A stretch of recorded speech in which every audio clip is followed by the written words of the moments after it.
But speaking of ragers, I kind of hopped online today briefly and saw that, oh my God, I didn't even know this guy. I thought he was the creator of Amazon. And I sent it to you, did I not? Michael, is it Michael Cuban? What? Let's see. No. Michael Cuban, yeah? Mark Rubin. Mark Cuban? No. So this is the problem. Because Mark Cuban, did he create Amazon? Yeah. Okay, love him, by the way. Love Amazon and love him. Michael Bezos. I think you're talking about Jeff Bezos. Jeff Bezos. Jeff Bezos, right? They're all creator. Billionaires. The actual They're all Amazon the same. in Brazil was created by God. Okay, look it. There's this guy. His name is Michael Rubin. Okay. He threw this banger. Okay. And the only reason I know that he threw this, well, it's a rager, not a banger. A banger, technically, I guess, is a song. But Michael Rubin is, I guess he owns Fanatics, and then he has a charity called Reform, which looks like a great thing. And supposedly he's a really great guy. He throws this amazing, Gatsby level epic 4th of July party. Now, the only reason I saw it is because I follow Shay Mitchell, and Shay Mitchell always is going to all the things, and she's popping up in these. This is an all white party. Did you not see the reel? I thought I sent it to you. Mm-hmm. Did I send it to you? I'm going to look right now. Sorry. So Shay Mitchell. It's all right. No. Go Shay to Mike Mitchell. Rubin. Didn't I meet Shay Mitchell at your party? No. Okay. No, I'm here. I'm looking at it right now. Okay. Go to Mike Rubin. There, you got it. Wow, a lot of... Okay, so it's a white party. Everybody has to wear white. Yep. Wow, a lot of famous people. What? Tobey Maguire? Yeah. What's happening? Again, TFC. I love this remake of this song. I do too. I'm obsessed with the Shabuzi. You like the country song. Version? Yeah, I love a country. So what am I watching? What am I looking for? Okay, I don't know. Look, I think what you're looking for is an all-white party, which instantly gives me P. Diddy. And it's really, Vibes. what's really interesting God, about... for sure.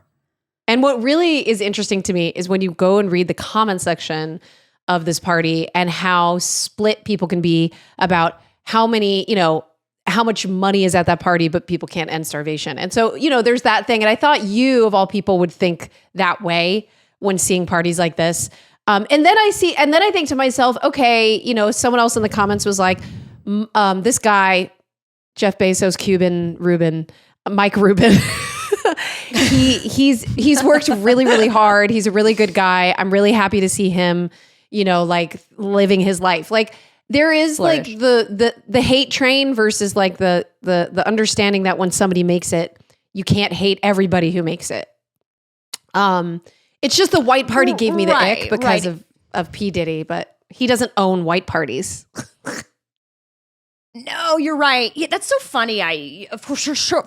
Did he invent that? I always wondered. And why is there like a purple party or a yellow party? Like, why is white? You know what I mean? Like, I guess white. But listen, I don't have a lot of white clothes. I get them immediately. They get dirty. I kind of fucking hate them. I hate even getting white sneakers. I'm kind of over the white party. It feels very 90s. You're right. It's very P. Diddy. It does feel very 90s. It does. Mm-hmm. Very 90s. Yeah. It's like, get over it. You guys, think of a new idea. Also, I don't give a shit about parties. I mean, if we really want to fix things, we got to do a tax gap or what is it called? Where you can't, America is founded on, you can be successful and make it as big as you want, make as much money as you want, which is gross. It's sickening. I think that's what we care about, money. Oh, it's a more cap. Than people. You're saying do a cap on... A cap, yes, but nobody should have. Do you know Jeff Bezos is worth I just looked this up the other day, $216 billion. That's crazy. Why? No.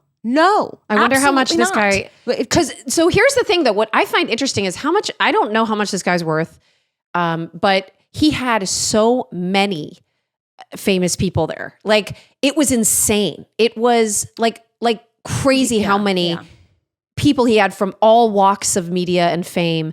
Leo was there, and I mean, you can't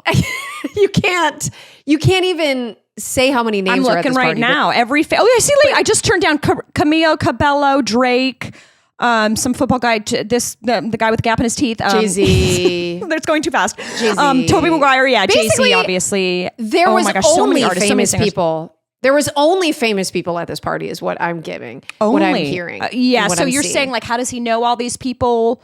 How does he know all these people? What is he doing? I'm sure he knows them. I'm sure he knows them from the things that he does, which are partly charitable and also entrepreneurial. And like, of course, everybody needs to win. And I'm not saying that people don't need to win. But what I'm saying is that when I see this kind of party, it's really interesting that this many people, like famous people, come together. Like, and you don't necessarily hear about it in the media, in the traditional media.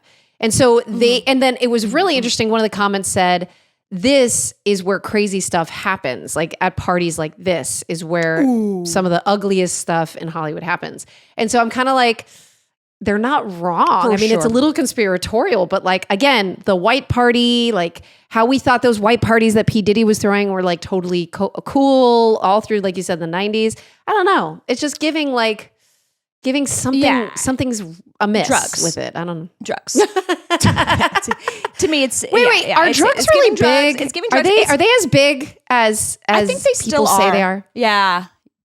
How are people I famous just went to a making pool money party this and weekend. doing drugs? Like, how do you do drugs and still be like? Well, here's the thing. I know. I think it's crazy too. And I'm like, we're just so old and with the fentanyl and everything. But I just went to a pool party recently where I found out like people were doing blow and stuff like that. And honestly, it was like the party was very fun, very adult, very like you wouldn't know. I just found out through the grapevine that a few people were. Yeah. And then sometimes I realized that I'm like, oh, they were, like I think they're everywhere. Because listen, where can you go but up from there? Like if you want to have a good time and you've already fucked everybody in town and drank everything in the house or whatever, like, yeah, people want to go to the extreme. And what else is more extreme than a drug, than Molly, than ecstasy? But listen, this is a party that I do not want to be at. Like this does not look like fun to me. I don't want to hang out with any of these people. No, I'm serious. Like I know. I wanted to bring this to your attention because I know you better now.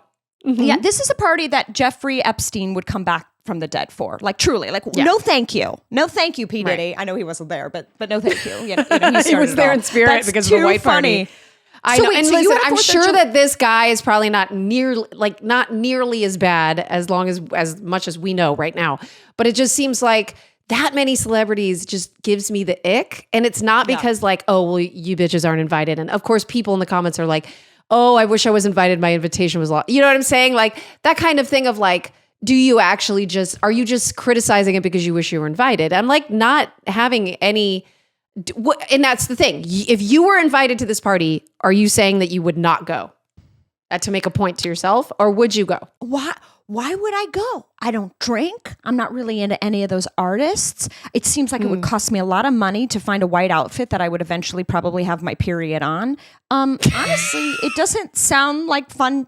Really, that does not look like fun to me. But I like Boggle. I like a good puzzle and some reality television. I'm getting old. I don't know what to say. I saw something though recently about AI and how they're going to, by 2030, like meld our brains with AI, and that we're going to be like exceptionally, I shouldn't bring this up. I don't have enough information on it, but that we're just going to be exceptionally smart and possibly live longer. And that, they're going to be able to cure things and do all this kind of nutso stuff. Why did I bring that up? And Christian people think that's the mark of the devil, just so you know, that's the beginning of the end. They say that everyone is going to be marked by some sort of either technology or like there's going to be like a mark of the devil that you can choose to get or not get. I love how crazy this is becoming. I love how unhinged this conversation is. And so basically I think that the end of days is supposed to be when everybody gets the mark of the devil. And if you think about it, that is very inhuman to meld with AI. Meld, is that even a fucking word? To basically fuse yourself with that. Yeah. But I know Brendan and I talk about that too. He's a huge tech person and he's like, oh yeah, that's definitely going to happen.